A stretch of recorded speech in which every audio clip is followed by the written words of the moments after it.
You too, what's the word? It's your dog Reese. We back again. Another video. Yo, look, today we got some more of that. We got some more Russia, Ukraine stuff. We got on the ground in Ukraine. So we gonna see what's going on. Like day what? 8, 9, 10, something like that. We gonna see what's going on over there with them people. A little update. Let's get it. Hey, hit that like, comment, subscribe, post notification, and then share button. Let me know what y'all like, what y'all dislike about the channel, what we need to do next, what y'all want to see. Let me know all of it. Let's get it. Okay, I think we can probably go. Let's go. We're in an area northwest of Kiev where there's been intense fighting over the past few days between the Russians and the Ukrainian militaries. There is intense bombardment. Oh my God, coming from all around us right now. We are in Ukraine, 1 week after the start of the Russian invasion. From the streets of Kyiv to a crucial port city, where Russian forces are closing in. We are in Odessa, Ukraine. It's the third largest city in the country. We're on the edge of the Black Sea, and right now, citizens, civilians are preparing for war.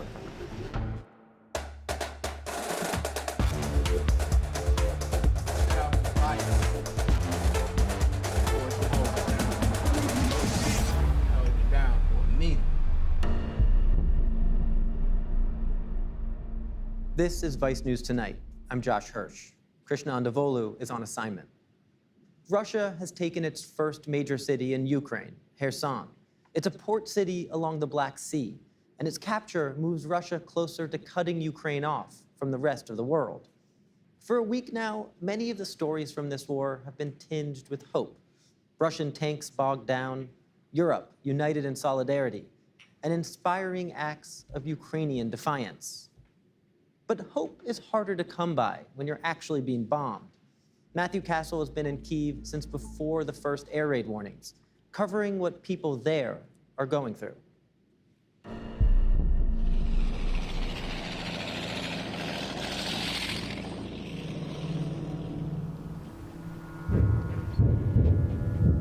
Right now, there is a sound of bombardment coming from all around us, and all of the civilians from this area are fleeing.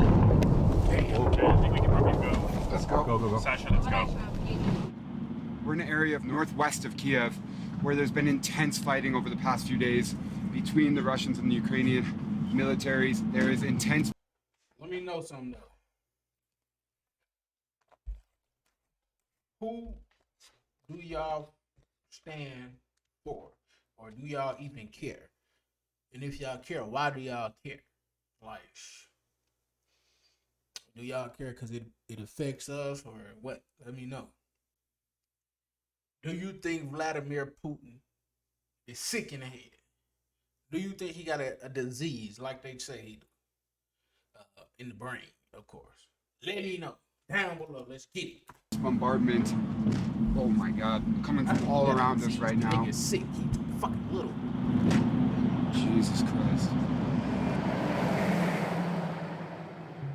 Ее цель – защита людей, которые на протяжении 8 лет подвергаются издевательствам, геноциду со стороны киевского режима. И для этого мы будем стремиться к демилитаризации и денацификации Украины. After months of amassing more than 100,000 troops on the Ukrainian border, Russian President Vladimir Putin ordered an invasion of the country from multiple directions.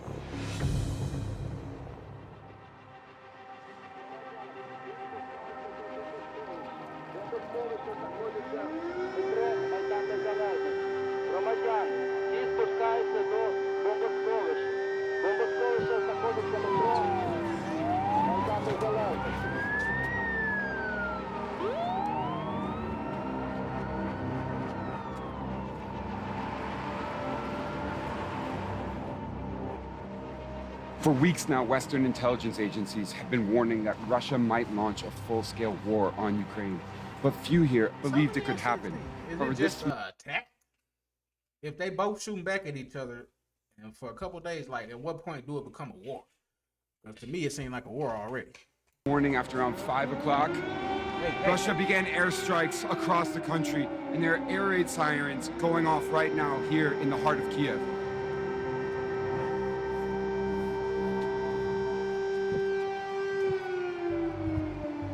Thousands are racing to get out of Kiev, lining up to board trains and buses that will take them out of the city. Did you ever expect that you would have to flee Kiev with your family? Было очевидно, что агрессия будет, потому что все к тому шло уже много лет, и только наивный дурак не понимал, к чему это все приведет. В принципе, мы вещи собрали уже 15 числа, и тут только ждали, когда начнется. What do you think will happen next? Що ми можемо? Ми можемо стояти, ми можемо тримати це разом. В нас є армія, в нас діє влада, в нас є президент, парламент. Ми будемо жити.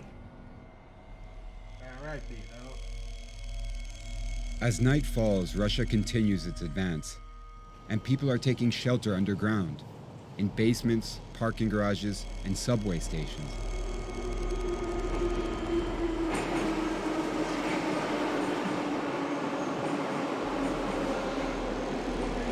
The Russian Confederation.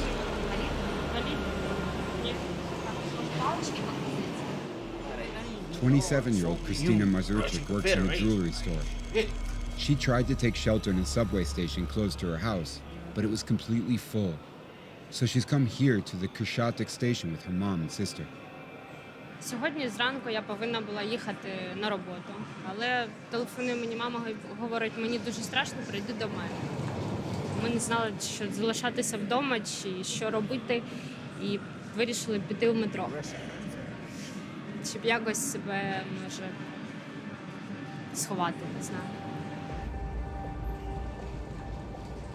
Нічого такого подібного взагалі. What do you think is going to happen in the coming days?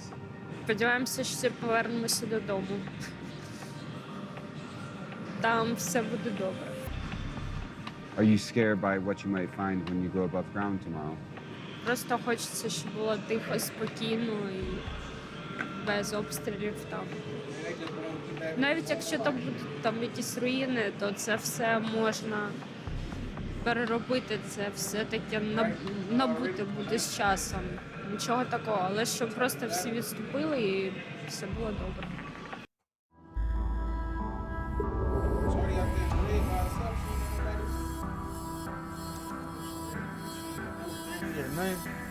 Yes, great.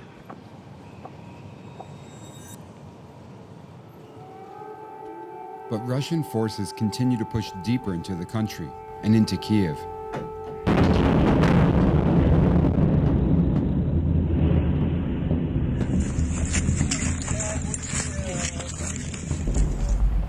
This apartment block was struck by a rocket from fighting a few kilometers away. 6 people were injured.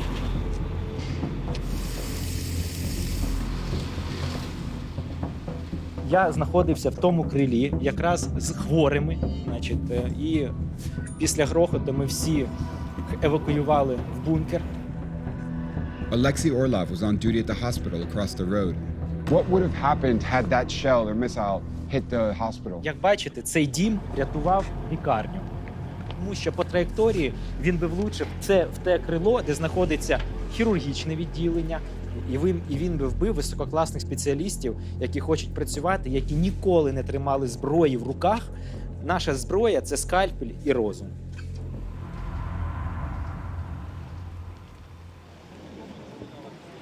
But other Ukrainians are taking up arms.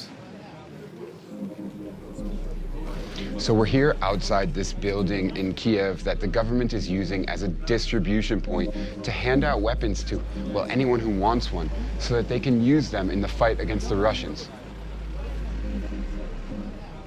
On the day of the invasion, these two friends, one a software engineer and the other a biochemist, decided to join the Territorial Defense Force, an all-volunteer group within the Ukrainian military. Russians have enslaved this land since, I don't know, at least 16th century. They've made their best to suppress our language, to suppress our culture, to prohibit printing books in Ukrainian. And now they want to overthrow our state. Like, what other choice do we have? It's pretty obvious. Ukrainians have suffered a lot of casualties so far. Aren't you afraid that you might be one of them? They're hitting buildings where civilians are living. So we're in danger everywhere. And the only option that we have left is to fight back and take as much of these bastards to hell as we can. Ooh, so he gonna take it. Hey! Take that shit to trial. Take that shit to trial. That boy said he started slanging that iron on February the 26th. Cause I don't know if everybody got a gun on the 24th. But yeah, Russia, man. I don't really know, man. Is it Russia? Is it Vladimir Putin himself? Is it the whole, like, what is it? What is it? Let me know. Где его документы? Ты откуда? Я вообще родился в Донецке. Приписка Донецк. Нагнул, голову нагнул. Ноги поставил. Рюкзак, давай посмотрим. The volunteer groups are setting up checkpoints all across the city.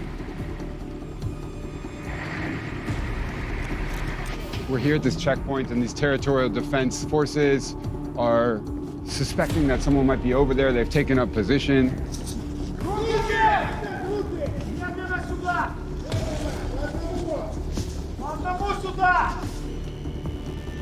It gives you a sign of just how tense things are in Kiev at the moment. Well, what?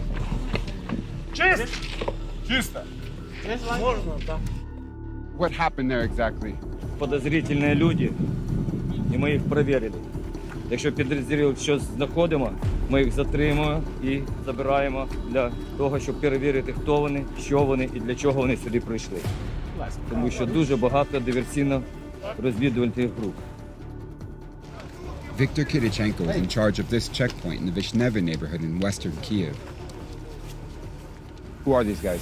Тут знаходяться звичайні люди, які прийшли на допомогу військовим. Вони зробили коктейль Молотова. Вони прийшли, взяли свою зброю. Що у кого було. Are you worried that Russian forces are going to make it here to the center of Kiev? Вони вже прийшли. Вони вже вбивають наших людей. Вони вбивають наших дітей, жінок, матерів. І вони вже дуже близько. Десь приблизно кілометрів 10 від цього стоїть вражеська техніка. Близько 400 єдиниць бронетехніки, танків і ракет. Do you think that you and civilian volunteers and others are going to be capable of stopping them? Ми в цьому впевнені. І ми їх переможемо, навіть якщо ми помремо і ворог буде розбитий. Я в цьому впевнений на 300%. Тому перемога буде за нами. The strength of the Ukrainian defenses surprised the Russians, who have made only small territorial gains, while losing hundreds of tanks and military vehicles in the process. Блокпост, воинская часть. Блядь, горит все.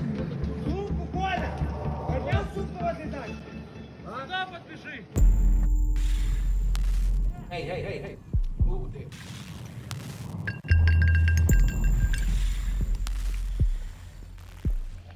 Just over there are at least 3 military vehicles that have been absolutely destroyed.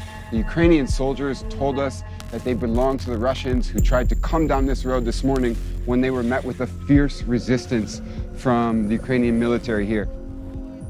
These 2 vehicles here belong to the Ukrainians, and they're blocking the road because, as you can see, behind them, it's a straight shot to the heart of Kiev.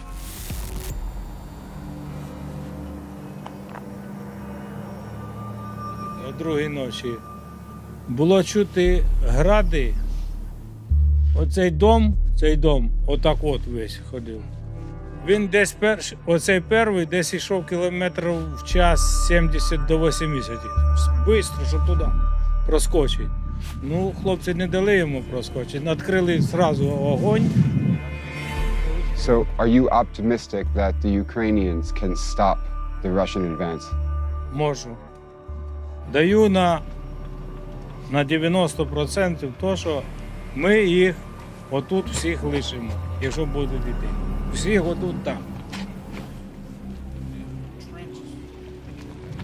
But it's unclear how long the Ukrainian defenses can hold. 40-mile column of Russian tanks is heading directly for Kiev. people in the city are bracing themselves for a full-scale Russian attack. Where have you been staying since we last saw you a few days ago? For the people that don't leave, what's their reason for not leaving? Like the people that's not fighting, what's their reason for not leaving? В метро так и оставались, мы никуда не выходили. Тяжеловато, морально хочется на воздух и очень холодно. Мы держимся, выхода нет, там более безопасно, чем дома. What do you think is going to happen here? То, что все закончится, но такие прогнозы, что Путин не остановится. Назад дороги уже нет. Хочется надеяться на лучшее. Я надеюсь, что мы победим вместе этого злого, ужасного человека-убийцу.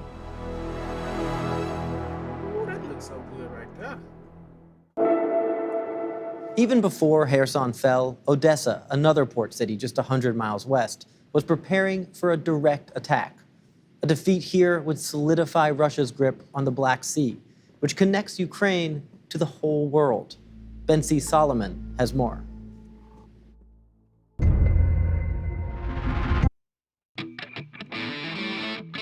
How's it going? Cole Slayton here with Diamond Lakes Boat Sales in Hot Springs, Arkansas. And today we're on board our Barletta C-22.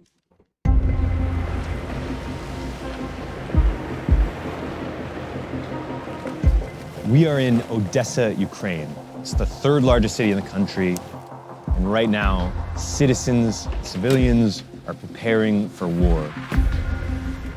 The question is not if the Russians will come, it's when the Russians will come.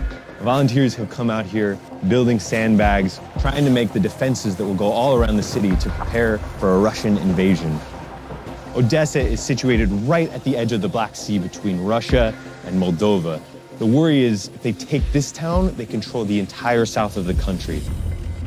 More than 1 million people have already fled Ukraine. But for now, here in Odessa, people are trying to save their city. We were all scared first day, but now we were only angry. I see a lot of people working here with passion, and we are all united with our goal to protect our country, to protect our city, to protect our neighborhood. Are you worried for your family, for your friends here? Of course I'm worried, because it's war, and it will be stupid to don't be worried. But I decided to stay here, and my wife stay here too. Because who will protect our country if all people will go abroad?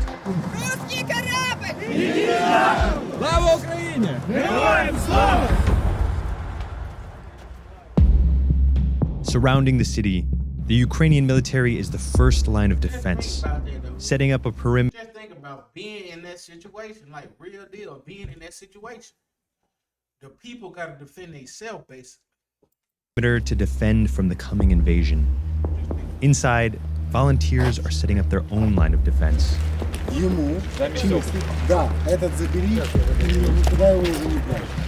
So right now we're with a kind of makeshift militia. A week ago, 2 weeks ago, these guys were bakers and accountants. Today, they're soldiers. They have taken up arms that have been handed out by the military. They've marked themselves with these like yellow bands to show that they're newfound soldiers. And they're guarding all around the city. Some of them have experience, some of them don't. Лен, иди на этот. Да, давай сюда. So explain to me what you're doing here today. Осваиваю работу бармена на своем 74-м году жизни. К нам хотят пожаловать дорогие гости, но без горячительных напитков как-то неудобно. Они попросили. Marina Sibrova knows Russian aggression. She survived the war in Chechnya and then a decade later escaped the war in eastern Ukraine. Now she's determined to fight back. Военный химик. Рассказала рецепт, и вот со второго дня я их сижу, делаю и обучаю ребят. When you hear the bombs coming, I mean, are you scared? Нет, я не первый раз их уже слышу. Я их слышала в 2014 году. Я в 1994 году. На меня и с двухлетним ребенком ехал российский танк, освободитель в Чечне также. Я не боюсь. It seems like you've been in some sort of war for so much of your life. I mean, why not try to find somewhere else to live? Я устала. Устала бояться. Очень сложно начинать жизнь сначала в 40 лет. Я бы хотела российским матерям сказать, чтобы они забирали своих сыновей назад к себе на родину. Мы не хотим убивать их. Но если они к нам идут с оружием, мы будем бороться и уничтожать их.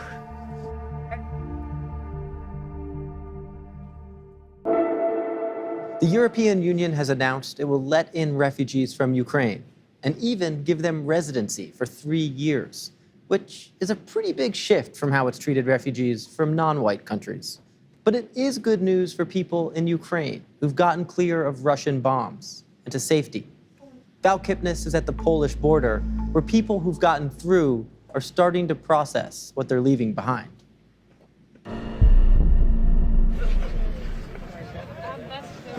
I'm here in n.a.t.o, a border crossing between Ukraine and Poland.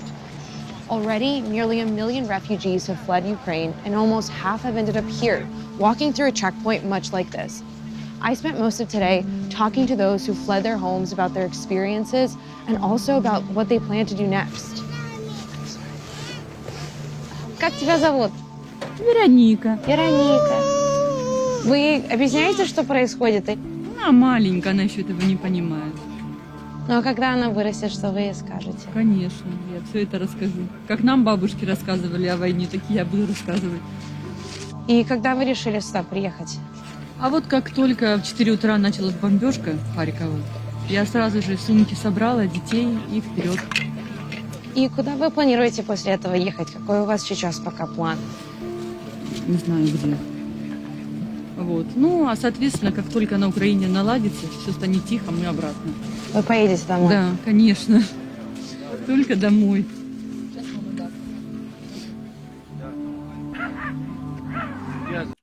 Well, I don't think it's gonna be too much more of that shit going. Black.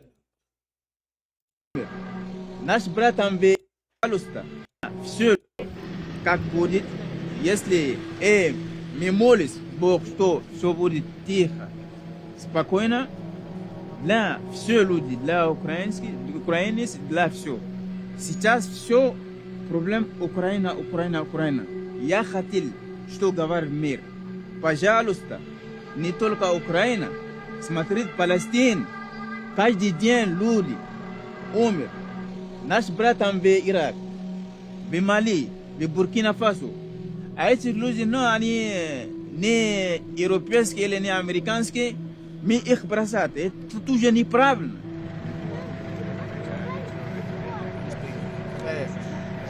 И что вы оставили? Оставили квартиру, цветы там. Да, ну, воспоминания у меня.